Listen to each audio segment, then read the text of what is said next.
Frau Herrmann. Im Jahre 1985 machten Sie eine Nahtoderfahrung. Wie kam es dazu? Ich war damals frisch verheiratet. Ich war 24. Woche schwanger. Die Schwangerschaft war so ein bisschen komplizierter und dann hat sich das Kind zur Welt gemeldet. Und ich musste ins Krankenhaus. Es war Samstag. Gleich früh hat mich mein Vater ins Krankenhaus gefahren,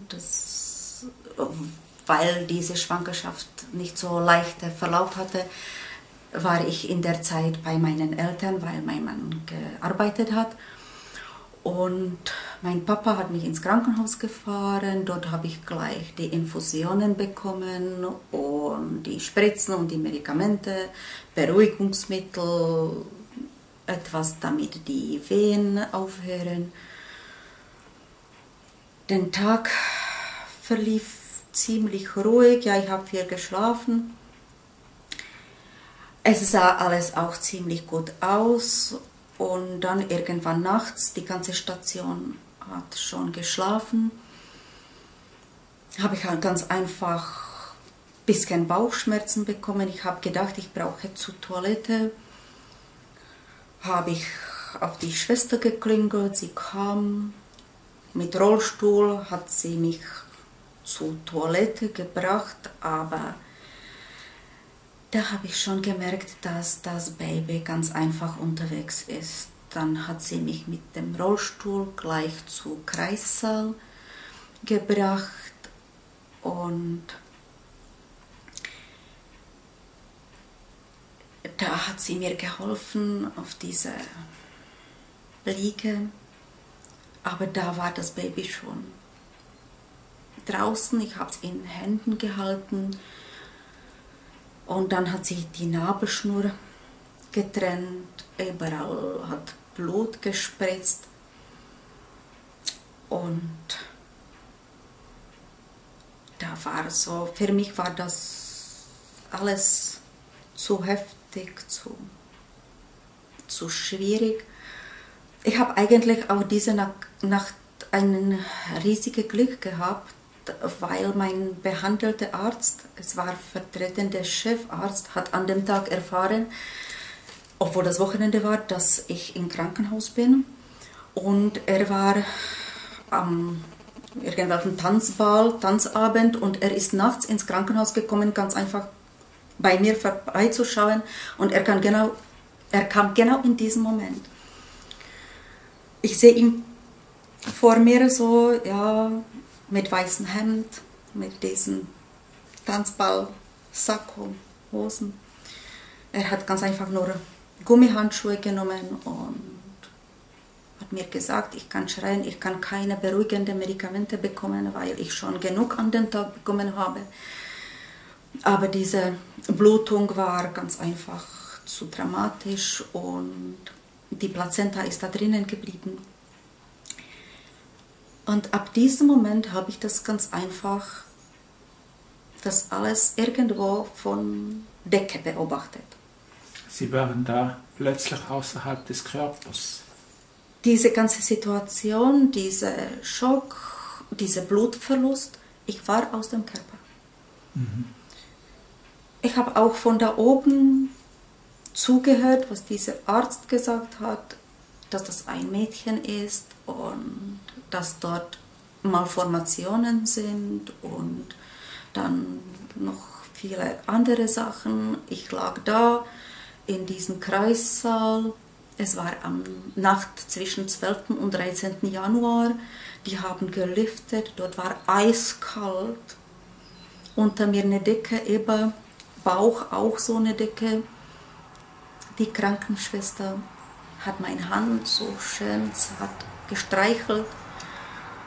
Und dieser Arzt stand da und hat mir geholfen. Ich habe es von oben beobachtet. Mir war eigentlich ziemlich egal, was da unten passiert.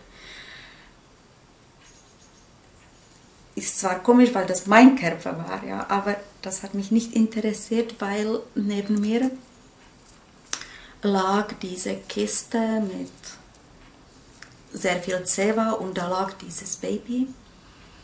Das war ganz klein. Und dann hat sich eine wunderschöne kleine Wolke von dem Körperchen so gelöst und ist so nach oben, rechts nach oben geschwebt. Also vom Körper des Kindes hat sich... Vom Körper des Kindes. Und in dem Moment war auch das Baby irgendwie hinfällig, weil mich hat diese Wolke, so wie Wattewolke, ist so nach oben geschwebt, so ganz elegant und nach rechts nach oben, und ich habe ganz einfach, das alles, was da unten passiert ist, hat mich nicht interessiert. Ich wollte ganz einfach diese Wolke verfolgen, und da war kein Tunnel, so wie das so von Frau Kübler-Ross oder von Herrn Moody beschrieben ist. Na, da war so zwei Wände, so ein blaue Wand und rote, und dazwischen konnte man so durchschleichen. Und ab diesem Moment, wo die zwei Wände waren, war das keine Wolke, es war ein 2-, 3-jähriges Kind, so ein Mädchen mit langem Haar, und ich habe das Kind verfolgt. Und hinter den Wänden war eine fantastische Landschaft. Das war nur goldene Gras und Licht und nur goldene Gras links und rechts, und dazwischen so ein Weg mit dem goldenen Sand, und das Mädchen hat vor mir so nach vorne so getanzt, gehüpft, und ich habe sie verfolgt. Da war wirklich diese himmlische Ruhe und wunderschöne Licht, und ich weiß nicht, wie lange das gedauert hat, wie lange wir gegangen sind. Und dann auf einmal war vor uns ein Zaun und unterbrochen mit einem so Steg und kleinen Türchen, und das Mädchen ist da gelaufen, und dort hat meine Oma, verstorbene Oma, auf das Mädchen gewartet. Und das Mädchen durfte weiter und ich durfte nicht weiter. Sie ist noch zu mir, sie hat sich umgedreht, ist zu mir gelaufen, so zu dem Schoß, wie die Kinder das so machen, die Beine umarmen, Abschied auf Zeit, und ist weitergegangen mit Oma. Ihre Oma, hat sie mit Ihnen gesprochen? Da wurde nicht gesprochen, ich habe auch keine Musik gehört oder sowas, aber ich habe es eigentlich, das war das, was für mich absolut fantastisch war. Ich habe alles verstanden, was sie denkt, was das Mädchen denkt. Das ging irgendwie von selber. Ich habe auch alles gewusst. Ich habe alles gewusst, was jeweils die Menschheit gewusst hat. Jede Einzelne. Ich habe alles gewusst. Aber ohne Neugier. Es war ein fantastisches Gefühl, beruhigend. Und ich habe es gewusst, dass das Mädchen in guten Händen ist.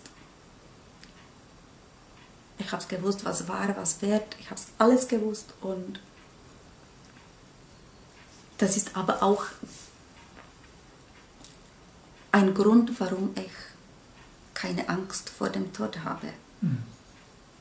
Weil das, was da war, war Ruhe, Ausgeglichenheit,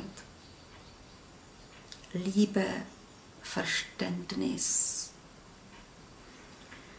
Haben Sie noch gesehen, wohin das Mädchen mit der Oma gegangen ist?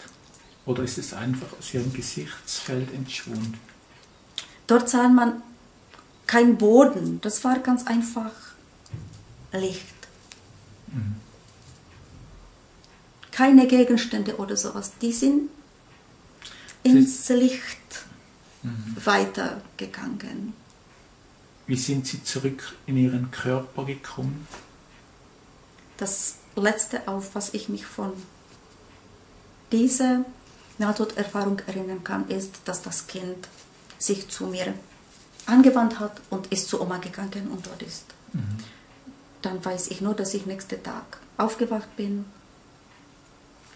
Mein Bauch war flach. Die Infusion.